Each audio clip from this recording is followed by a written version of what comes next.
ధర్మశాలలో Australia New Zealand జట్ల మధ్య జరిగిన వరల్డ్ కప్ లీగ్ మ్యాచ్లలో పరుగులు వరదలా పొంగిపోర్లాయి. భారీ స్కోర్ నమోదైన ఈ హోరాహోరీ సమయంలో ఆసీస్ 5 పరుగులు తేడాతో గెలిచింది. ఆసీస్ గెలిచింది అనడం కంటే గట్టెక్కిందంటేనే బాగుంటుందేమో. ఎందుకంటే కివీస్ 389 పరుగులు లక్ష్యఛేదనలో ఆసీస్ను చివరి బంతి వరకు వణికించింది. ఆఖరికి 50 ఓవర్లలో 9 వికెట్లకు 383 పరుగులు చేసి త్రుటిలో విజయాన్ని చేజార్చుకుంది.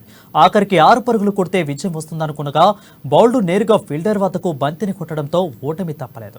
అసలు 389 పరుగులు టార్గెట్ అంటే ఎంత పెద్ద జట్టైనా కాస్తంత భయపడుతుంది. కానీ న్యూజిలాండ్ జట్టు పూర్తిగా పాజిటివ్ దృక్పథంతో బ్యాటింగ్ చేసి అందరినీ ఆశ్చర్యానికి గురిచేసింది.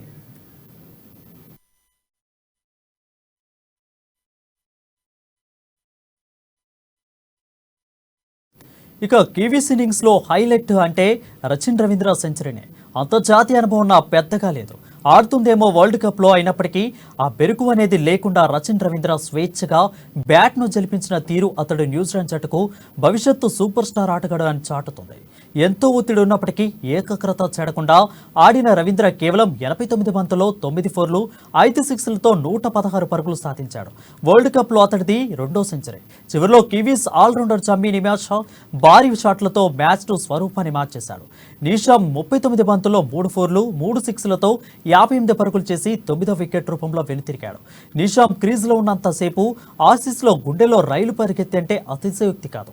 చివరిలో ఆసీస్ ఫీల్డర్లు కొన్ని బౌండరీలను అద్భుతంగా ఆడి కివీస్ విజయాన్ని అడ్డుకున్నారు. 2 బంతుల్లో 7 పరుగులు తీయాల్సిన దశలో నిషామ్ రన్అట్ కావడం కివీస్కు గుండె పెగిలినంత పనైంది.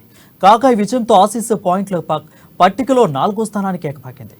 ఓ దశలో పాయింట్ల పట్టికలో అట్టడుగున నిలిచిన ఆసీస్ వరుస విజయాలతో దూసుకురావడం విశేషం.